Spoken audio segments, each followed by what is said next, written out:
And hello, everyone. This is Rich Sports Talk, and Met fans get the news right away, right after the end of the season, that Luis Rojas will officially not be back as the manager of the New York Mets.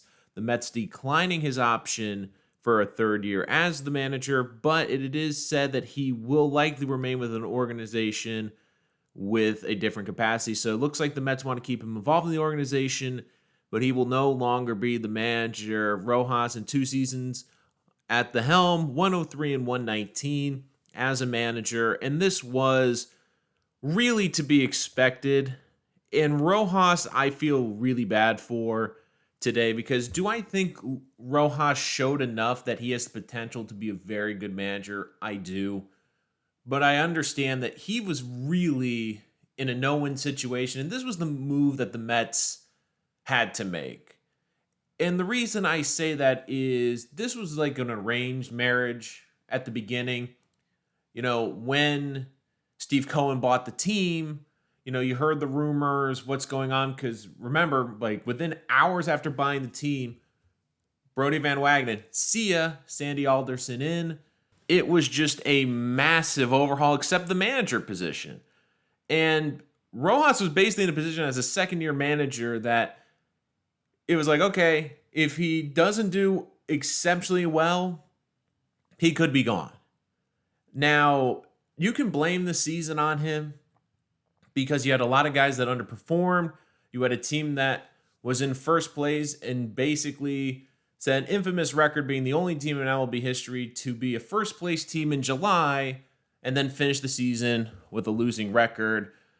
You just knew that was going to be the final nail in the coffin for Rojas. And really, it's not a surprise because the organization's getting completely shaken up. You hear the reports that the Mets are going to be all in on Billy Beane. They're going to be all in on Theo Epstein.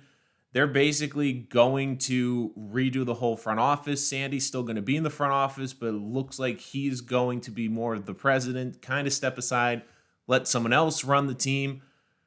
And you have to give Rojas a lot of credit because one thing he proved is that he could handle a lot of stupid things within the organization. Just think about what's happened just in the last 2 years where you have an ownership that doesn't originally sell the team. There's that cloud hanging them over all last season. You had a pandemic last year, a 60-game schedule. You had Cespedes basically walking off after 15 games in the season. Then you had the infamous hot mic take with Brody Van Wagenen during the season last year. Then you get the richest owner in baseball and incredibly high expectations, but you don't get Noah Syndergaard except for the last couple games this year. Jacob deGrom has one of the best starts in MLB history, and then he's on the shelf, so you lose your two best aces. You had players that did not play up to their capacity, and on top of that, you had two scandals involving the general managers, two very different ones. The Mets went through two general managers this past season and an owner who was constantly on Twitter, and yet somehow, oh, and I even forgot, he had his players at one point thumbing down the fans. There's just so much that went on during Luis Rojas' tenure, and I have to give him a lot of credit because I thought as a manager he handled it incredibly well. And I know some people want to be more fiery, but I liked the demeanor. I liked how he kept a lot of things in-house. Obviously, the thumb down thing's probably one of the big reasons he's going because when he said in his press conference he wasn't aware of what they were doing, and people raising out about it saying, wait a minute, you didn't notice or you have no idea what's going on. So there's a lot of things that go into this for Ross. I feel bad. I do think he's shown the potential to be a good manager, but once again, baseball has changed. I mean, the whole sport has changed, whether you like it or not. It's very analytical.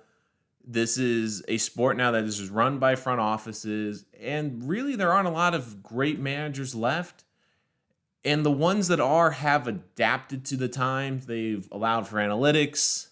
I mean, baseball is a completely different sport. Like football, you need a great head coach and a good quarterback. It starts with the quarterback one and then a good coach number two. I mean, the NBA, you don't really need exceptional coaching. You need superstar players.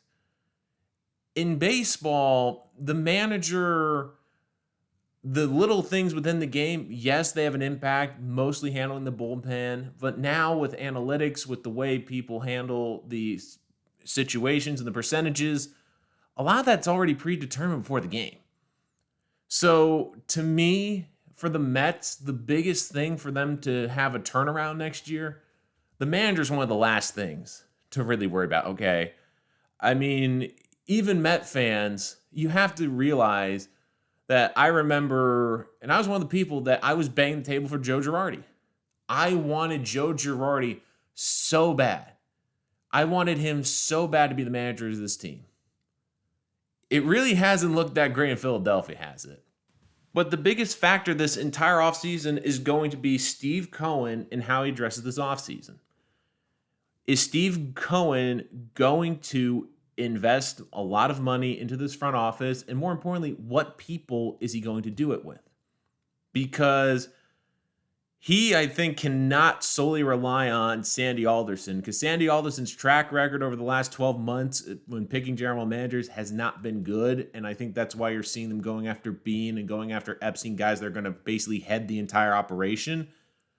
And the big question is, how much money are you going to spend?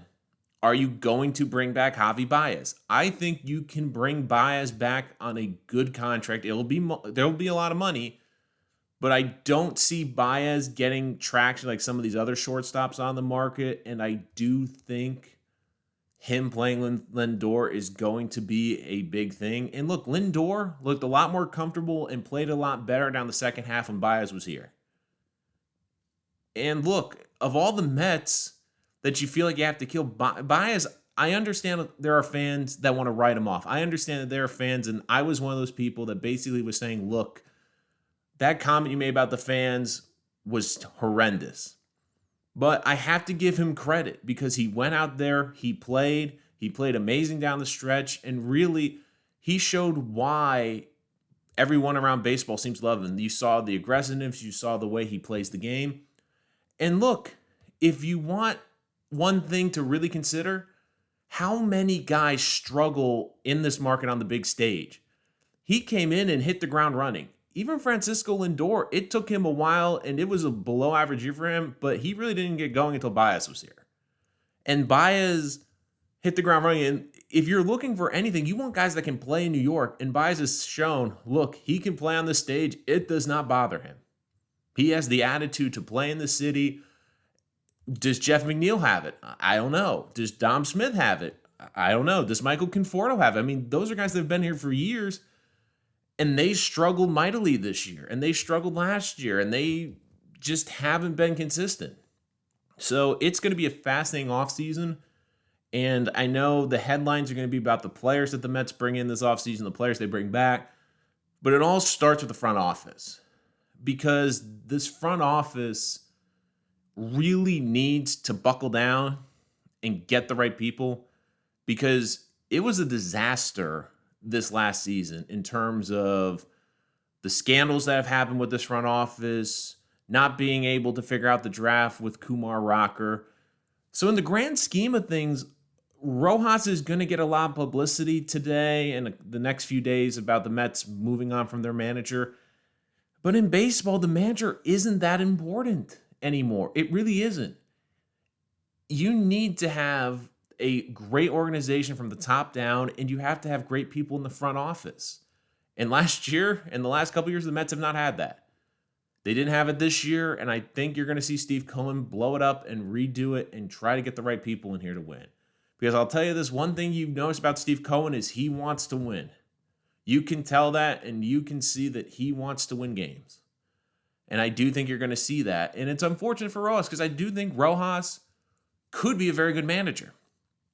But again, after the collapse in the second half of the season where this team wasn't even competitive basically for the last month of the season, and really the lack of production from players over the last 2 years, I mean, we've seen some of these guys in this court.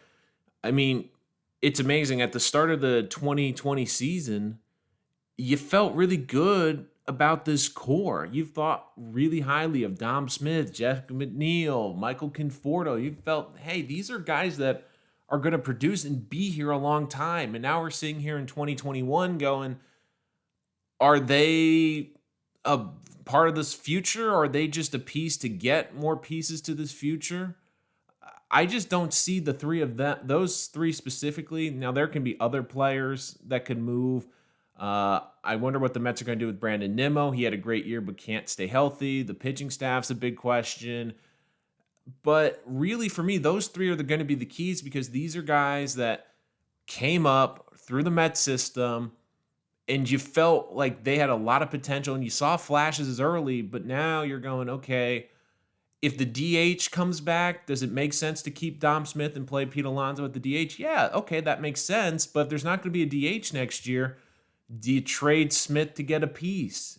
Do you trade Jeff McNeil to get a piece? I mean, do you move McNeil to the outfield? There's a lot of different scenarios. And then Michael Conforto, do you bring him back on a 1-year prove-it deal? Noah Syndergaard says he wants to be back. He wants to get an offer extended to him. So there's a lot of questions about the Mets, and we've already seen the first domino fall now with Rojas, and I do think it is symbolic that you're going to see major changes to this Mets organization. I do think you're going to see a major shakeup in the core, not just the players on the diamond, but the front office as well. But it does show you, if you're a Met fan, if you wanted Cohen to be like a Steinbrenner who came in, made decisions, and also really wants to win, you're seeing it. Because there's a lot of owners that basically would just sit back and say, oh, okay, we'll give him another shot. We'll give him another year. We'll give him another year to see what they can do. And Cohen's like, look, we underperformed. That's not acceptable. We got to blow this up. So that's the big news today for the Mets. Luis Rojas is out, and the shakeup in Queens has already started. Want more New York Mets content? Make sure you hit that subscribe button so you don't miss any of our latest episodes, especially about the New York Mets, where you can get all of our latest stories this offseason as we go through updates and reactions as the New York Mets enter the 2021 offseason and head toward the 2022 season. But until next time, this is Rich Sports Talk. Thank you so much for joining us.